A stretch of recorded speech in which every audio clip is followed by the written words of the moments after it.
It's what you hearing. It's what you hearing. Listen. It's what you hearing. Listen. It's what you hearing. Listen. Ladies and gentlemen.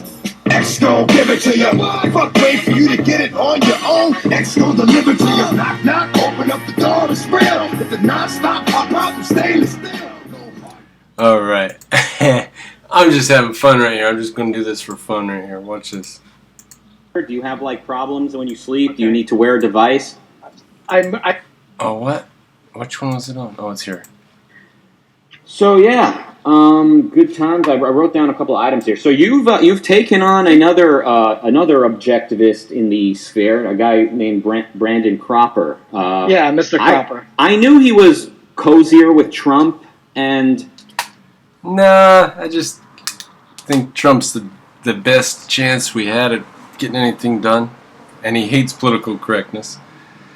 And if you watch the video I made the night of the election, I said, major disaster has been averted.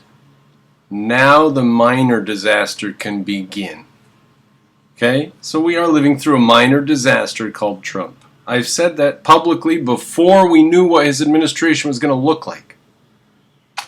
The right than I am, but I didn't, until watching your response to one of his videos, I didn't realize he's like straight protectionist. So I'm going to have to do a full response to that troll face video. Right here, Mr. Cropper and tariffs. And I'm not Sigh. And you can see down here I've done quite a few comments. Yeah, coming up on about 15 comments. Alright, so there's 14 comments altogether. 2 of them are not mine. So that'll be coming. No, I'm not a protectionist. I'm in favor of free trade. I just want objectivists to understand what a tariff is. A tariff is economic warfare that is destruction. Who does it hurt more? The communists or us? We have freedom. The communists don't. That's why Soviet Russia couldn't make milking machines. And we wouldn't sell them the milking machines, so they didn't have milking machines. Because freedom, baby. I moved the mic away. All right. Oh, that might have been all. That's No, good. Any better? it's going to go here. It is for now. Okay, we'll go with that for now. Okay, cool. Yeah, we're good. I think we're Get good. a little Peronis on my mic. I think we're good. Good. So I used to, one of the first jobs I ever had, I was painting, building / Damn it, I've gone to the wrong one again. I thought that was... Says, oh, God, damn, I'm sorry. And now I know he's going to take this clip and play the DMX clip, and then, I'm happy to talk to him, by the way. I would have... So that's when I saw that. I'm not even done watching the video, but I saw that and I said, oh, God, all right. So I went and played the DMX clip, and here we are. Invited him on by now if he was on Twitter like everyone else, but, I'm on Twitter. I just don't go on there. I only got on Twitter, maybe... Yeah, Rucka, let's talk sometime. I don't know how interesting it'll be, though, because we won't disagree on much. I'm not a protectionist. I just want objectivists to appreciate what tariffs are, that it's simply a tax on buying things outside of our borders. And underneath a high protectionist wall, America built its industry up to a very high point until after World War II when we started letting the tariffs down in the 60s and 70s. Now, not every country in the world is going to be able to build up its economy under a high tariff wall like we were. Okay, we were able to do that because freedom, baby. But look, Soviet Russia and North Korea are under, they do not trade internationally, or trade internationally is extremely expensive and has to go through black market or whatever. So what happens to them? They are stifled.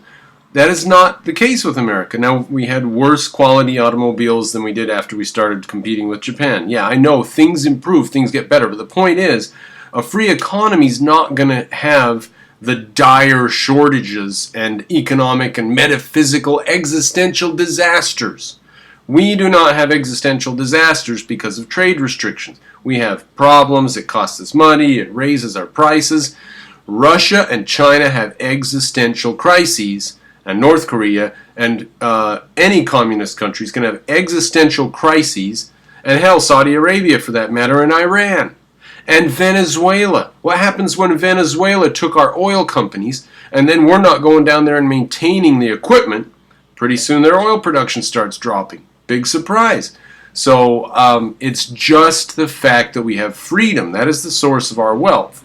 Whether you put a high tariff wall around that freedom or not is not going to change what's going on inside this country. It'll raise the cost of what's going on because we can't make efficient trades for more efficient labor and products elsewhere in the world. It'll raise our costs. It's not going to be the disaster for us that it is for North Korea and Russia. By the way, I don't really care for tariffs.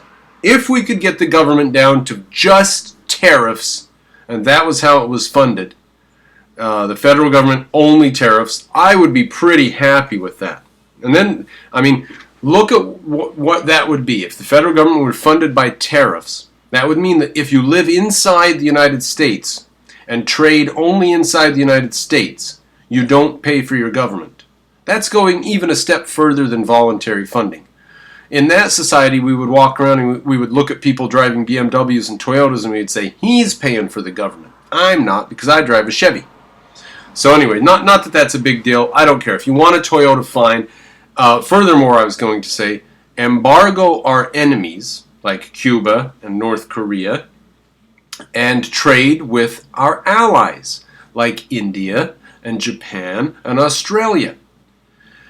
And every time you buy some cheap Chinese junk from China, and then you throw it away and you have to go buy something good anyway, you buy a wrench set, and if you ever do take those wrenches out and actually use them, one of them is going to break. And then you're going to have to go buy a better one, or else buy the same one again and break it again. So you're going to buy a better one. And the next one you're going to buy is not going to be Chinese. It's going to be made in India or America or something like that. Why should we not support our allies? Why should we support people whose avowed purpose in the world is to destroy us? So that's just where I stand on tariffs. I'm not a protectionist. I'm not in favor of tariffs. I'm not in favor of forced taxation. Just realize that if we ran our federal government on a tariff-only funding, that would be a tax on people who buy stuff from outside the country. People who live inside the country and buy stuff inside the country wouldn't even be paying for their government. How beautiful would that be? Even more beautiful than voluntary taxation. 2 weeks ago, because I just started development on my video game 2 weeks ago. See, Okay. only reason why I'm on Twitter. I left all social media because I don't think. All right, I think that we're done with their conversation about that. it's just right so much there. negativity. I couldn't deal with it. Yeah, everyone. I mean, Twitter is just kind of the way for people. It's kind of the world stage. Yep, that's the end of what we need. I'm going to continue watching from here. I just had to go make this video real quick because he said, "Oh no, you're going to play the DMX clip." All right, there you go, Rucka. You got what you wanted. And we could talk sometime. The thing is, objectivists agree on pretty much everything, and it would be sort of a little bit boring. I've talked with objectivists before, and it's sort of a little bit boring. Like you two here are not really disagreeing. It's just sort of a buddy fest here.